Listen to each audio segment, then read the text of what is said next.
ముందుగా ప్రేక్షకులకి విజయవాడ మీడియా అందరికీ తండేల్ మూవీని ఇంత పెద్ద బ్లాక్ బస్టర్ చేసినందుకు ధన్యవాదాలు. అందుకే మా విజయోత్సవం ఫస్ట్ విజయవాడ కనకదుర్గమ్మ గుడి దగ్గర ఆవిడ ఆశీర్వాదం తీసుకుని మొదలు పెట్టామట. Thank you very much. Thank you. Vijayawada Telugu cinema ప్రేక్షకులకు అందరికీ, మీడియా మిత్రులందరికీ నమస్కారం. చాలా ఆనందంగా ఉంది విజయవాడకు రావటం. చాలా రోజుల తర్వాత ఎప్పుడో షూటింగ్ టైంకి వచ్చాం, బట్ ఒక సినిమా సక్సెస్కి రావటం అనేది ఇది ఫస్ట్ టైం. ఎందుకంటే మీరు ఎంతో పెద్ద సక్సెస్ చేశారు మా సినిమాని.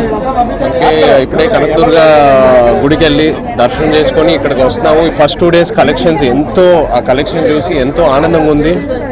నిజంగా ప్రేక్షకులకు అందరికీ thank you all very much. Thank you. మొట్టమొదటిగా తెలుగు ప్రేక్షకులందరికీ కూడా మా యూనిట్ తరఫున కృతజ్ఞతలు తెలుపుకుంటున్నాం. ఎందుకంటే ఇంత కష్టపడి తీసిన సినిమాని మీరందరూ కూడా ఆదరించి 2 రోజుల్లోనే ఇంకొక రోజులోనే అంటే 3 రోజుల్లోనే మేము పెట్టిన పెట్టుబడి కానీ ఇవన్నీ కూడా బ్రేక్ ఈవెన్ చేసే పరిస్థితుల్లో ఈరోజు సినిమాని ఇంత బాగా ఆదరించారు మీరందరూని. ఆ కృతజ్ఞత తెలుపుకోవడానికి ఈరోజు విజయవాడ వచ్చి అమ్మవారి దర్శనం చేసుకున్నాం. పొద్దున్న చైతన్య గారు కూడా విజయవాడలో నేను సినిమా చూడాలని చెప్పి ఈ సినిమా రిలీజ్ అవ్వక ముందే అడిగారు నన్ను.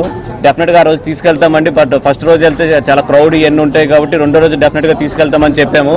3వ రోజు కుదిరింది మాకు. ఎలాగైతే ఈ 2 రోజులు కూడా ఈ సినిమాని ఆదరించారో ఫర్దర్గా కూడా ఈ సినిమాని ఆదరించి డెఫినెట్గా ముఖ్యంగా మేము థ్యాంక్స్ చెప్పుకోవాల్సింది మహిళా ప్రేక్షకులకి. వాళ్ళు నాకు చాలా వీడియోస్ వస్తున్నాయి, అందరూ కూడా కచ్చిఫ్ తీసుకుని కళ్ళు తుడుచుకుంటుంటే నిజంగా మా డైరెక్టర్ గారు కష్టపడిన కష్టం స్క్రీన్లో అంత బాగా పండిందని చెప్పి చాలా ఆనందంగా ఉంది మా అందరికీ కూడా.